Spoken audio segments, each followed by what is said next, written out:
कचरा वापस ले लो। अरे कलेक्टर साहब चलाना भाई, ऊंचो करो ना यूं। मैं भी सेना से हूँ भैया। हाँ करो, आप करो। आवाज नहीं आ रही आपका सही कानून तो हमने आज से अभी से हम मेरे हो गए शायद 26 को घंटा। आवाज नहीं आ रही है। अरे भाई लोगों सुनना है, आवाज नहीं आ रही। सुनना सभी लोग, चिल्ला चोट ना करें। कलेक्टर साहब 26 घंटे मेरे हो गए हैं, एक साथी 35 घंटे से आमरण अनशन पर है, पानी भी छोड़ रखा है। हम ये चाहते हैं, आपने कहा फैक्ट्री आप बंद मत करवाइए, आपने कहा हम फैक्ट्री बंद नहीं कर रहे, हम कह रहे हैं कि फैक्ट्री आप बंद करवा के उसकी चाबी आप रख लो, राइट?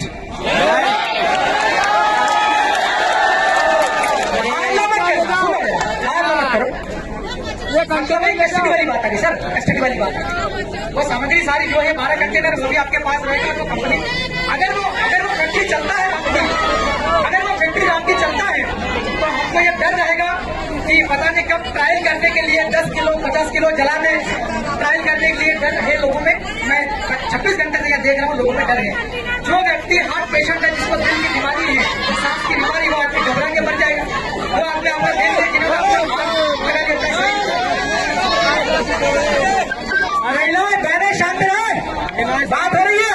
अरे धक्का क्यों मार रहे हो यार? सर आगे कहाँ से बंद करवा दो। और दूसरा, यहाँ जो राम की कंपनी कहा कि कौन है वो आप भी जानते हो, थोड़ा बहुत हमने पता किया है। इनके पास बड़े बड़े बदमाश हमने सुना है। हम तो गांधीवादी लोग हैं सर, आपके सामने देख ही रहे हैं। हमारे आमरण अनशन करने वाले भाई को भी धमकी मिल रही है कंपनी की ओर से। हम जैसे लोगों को भी धमकी मिल रही है। मैं विधानसभा सदस्य हूँ, लेकिन धार जिले पीतमपुर के लोगों को भी नेताओं को धमकी मिल रही है कि नहीं मिल रही है? इसलिए ये जो राम की कंपनी की धमकी वाले लोग हैं, इनको आप आइडेंटिफाई करके इनके खिलाफ आप कार्रवाई करेंगे। ये हमारा दूसरा। और तीसरा पॉइंट, जो लीडरशिप करने वाले लोग हैं, एक तो साथ एक मात्र आमरण अनशन पर है, मैं विधानसभा सदस्य हूँ, और भी यहाँ नेता लोग हैं, सबको चिंता है, चाहे वो कांग्रेस को बीजेपी को, सभी लोगों को कंपनी की ओर से धमकियां मिल रही है। इन सभी को पुलिस की सुरक्षा मुहैया कराई जाए। सही कह रहा हूं, नहीं कह रहा हूं?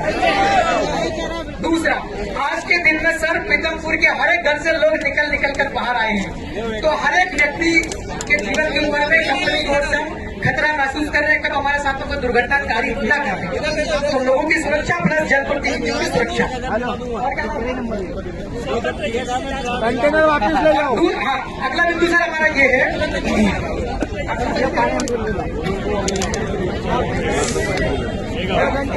कंटेनर वापस ले जाओ, अपने घर में चलाओ। अगला बिंदु हमारा ये है कि हमको एक कागज पे अगर आप लोग लिख करके दे देंगे चिट्ठी कि इस 12 कंटेनर जो जार है कचरा, उसको हम लोग हाथ भी नहीं लगाएंगे, उसको हम प्रयोग भी नहीं करेंगे, उसको टेस्टिंग भी नहीं करेंगे जब तक ऊपर से डिसीजन ना हो जाए। एक चिट्ठी आप दे देंगे ताकि हम कॉन्फिडेंस में आ जाए। और एक आखिरी बात मैं कह रहा हूँ कि सर कल भी माननीय मुख्यमंत्री जी के निर्देश पर कैलाश विजयवर्गीय, वो भी हमारे माननीय मंत्री जी हैं, उन्होंने बैठक ली। सब लोग कहते हम जैसे नहीं जा पाए।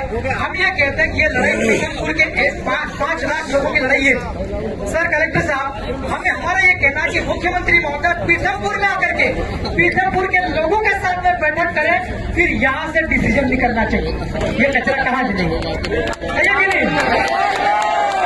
आपके जरिए आप या तो डायरेक्ट मुख्यमंत्री जी संपर्क हो तो कहो, आप सीएस साहब को बोलो, रिहेबिलिटेशन डिपार्टमेंट के पीएस साहब हैं, उनको भी आप कहो कि लोग पीतमपुर वाला बेसब्री से मुख्यमंत्री साहब का इंतजार कर रहे हैं। आपने विधायक जी, बहुत बहुत धन्यवाद। आपने विधायक जी जो बात बोली है उसके बारे में मैं इतना ही कहना चाहूँगा। जैसे मैं अभी बात बोल रहा था, कई बार होता है कि कोई घटना हो जाती है, मुआवजे की बात आती है, तो हम लोग उसमें कर पाते हैं कि नहीं भाई इतना मुआवजा दिया जाए। कोर्ट का निर्णय भी आपने बोला, आपने पढ़ा है, कोर्ट ने कहा है कि इसका निष्पादन करें, और अगर निष्पादन नहीं करने में कोई रोड़ा अटका रहा है तो उसका नाम बताएं। हाँ, ये कोर्ट का आदेश है, ठीक है आपत्ति है जी, समझिए। इसलिए मैं अधिकृत नहीं हूँ लिखित में देने के लिए, क्योंकि ये कोई प्रशासनिक निर्णय या शासन का निर्णय नहीं है, कोर्ट का निर्णय है। मैं कोर्ट से ऊपर नहीं हूँ, आपको भी पता है, आप विधायक। तो जहाँ तक आपकी बात हुई सुरक्षा की, एसपी साहब से भी मैं आग्रह करूंगा हम सबकी सुरक्षा करने के लिए ही है यहाँ पे। किसी को अगर धमकी मिल रही है, किसी को अगर किसी प्रकार से कोई परेशान कर रहा है, आप लिखित में आवेदन दीजिए, हम उस पर कड़ी कार्रवाई करेंगे। जहाँ तक बात उसको कस्टडी में लेने के लिए है, वो कचरा तो आया ही कस्टडी में है और कस्टडी में ही है। Central pollution control board, state pollution control board जो भारत सरकार की, राज्य सरकार की अधिकृत संस्थाएं हैं, उनकी निगरानी में है, उन्हीं के मार्गदर्शन में ये होगा। आपकी तीनों चीज की गारंटी वैसे ही है, कोर्ट ने ही ले रखी है कि ऐसे नहीं कि कंपनी खुद से कर दे, बोर्ड की निगरानी में होगा। जहां तक धमकी की बात है, बिल्कुल ये बर्दाश्त नहीं किया जाएगा। हम न आप पे कोई आंच आने देंगे, न किसी को कानून व्यवस्था हाथ में लेने देंगे। आप कंपनी की अगर कोई ऐसी बात आ रही है, आप लोग लिखित में आवेदन बिल्कुल दीजिए।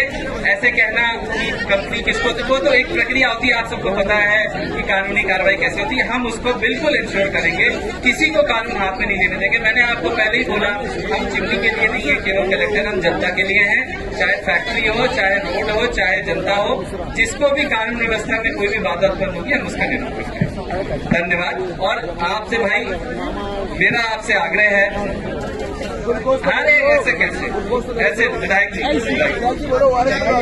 सर एक मिनट, ये सभी लोगों के बीच में आप लोग से कोई डिसीजन भी लेने को तैयार है, कोई दिक्कत नहीं। मगर हमारा ये कहना कि पीतमपुर के लोगों के साथ में मुख्यमंत्री साहब की बैठक आप लोग तय करवाओ। बिल्कुल, ये बात सर एक आपत्ति नहीं, अभी इंदौर में हमारा शानदार आंदोलन चला था, शायद आप यूपीएससी से आए होंगे। एमपीपीएससी का आंदोलन चला, मुख्यमंत्री ने 10 लड़कों को बुलाया, बात भी हुई, बोला कि हम वैकेंसी निकालते हैं, आपको कॉपियां हम दिखवा के रिजल्ट जल्दी निकालेंगे। और कल लड़कों को जेल में डाल दिया सर। तो मेरा ये कहना कि पीतमपुर के 10 लोग नहीं जाएंगे, मुख्यमंत्री साहब पीतमपुर में आएंगे। सही है कि नहीं भाई?